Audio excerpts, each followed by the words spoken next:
शहर से कोसों दूर एक खूबसूरत जंगल था जो दरख्तों और खूबसूरत फूलों से भरा था। जंगल के बीचों बीच एक नदी बहा करती थी जिसमें जानवर चरिंद परिंद आके अपनी प्यास बुझाते थे। इस जंगल में एक घुमंडी हाथी भी रहा करता था जो अपने आप को बड़ा समझता था। एक रोज हाथी नदी पे पानी पीने आया। वहां पे चंद चूंटियां भी पानी पीने आई थी। हाथी को एक शरारत सूझी। उसने नदी का पानी अपनी सूंड में भरा और बेचारी चूंटियों पे गिराना शुरू कर दिया। भाई हाथी, हम पे पानी क्यों गिरा रहे हो? हम डूब जाएंगी। बचाओ बचाओ, ये क्या कर रहे हो? बहुत सी चूंटियां पानी गिरने से बेहोश हो चुकी थीं। आखिर तंग आकर एक चूंटी ने हिम्मत की और हाथी को समझाने की कोशिश की। हाथी भैया, हमें क्यों नाहक परेशान करते हो? हमने तुम्हारा क्या बिगाड़ा है? मुझे तो ऐसा करने में बहुत मजा आता है। मैं इस जंगल का सबसे बड़ा जानवर हूँ। मैं जो दिल चाहे करूँगा।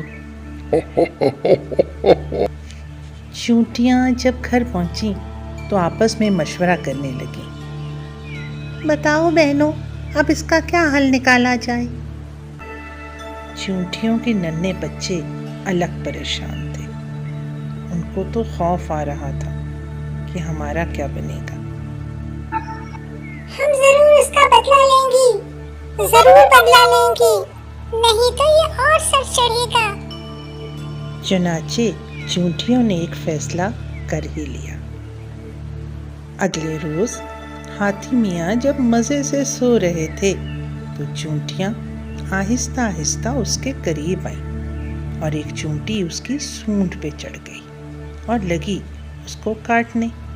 कुछ देर काटा ही था कि हाथी की आंख खुल गई और वो रोने लगा। क्या कर रही हो? छोड़ो मुझे, छोड़ो। हाथी भैया, अब तुम्हें पता चला दूसरों को तकलीफ देने का क्या नतीजा होता है? हाथी को अपनी गलती का एहसास हो गया। तमाम जानवरों के सामने उसने घुटने टेक के चूंटियों से माफ़ी मांगी और कहा कि अब आइंदा ऐसा नहीं होगा। मुझे पता चल गया है कि हम सब बराबर हैं, कोई छोटा बड़ा नहीं है। चुनाचे उस दिन के बाद से जंगल के तमाम जानवर हंसी खुशी रहने लगे।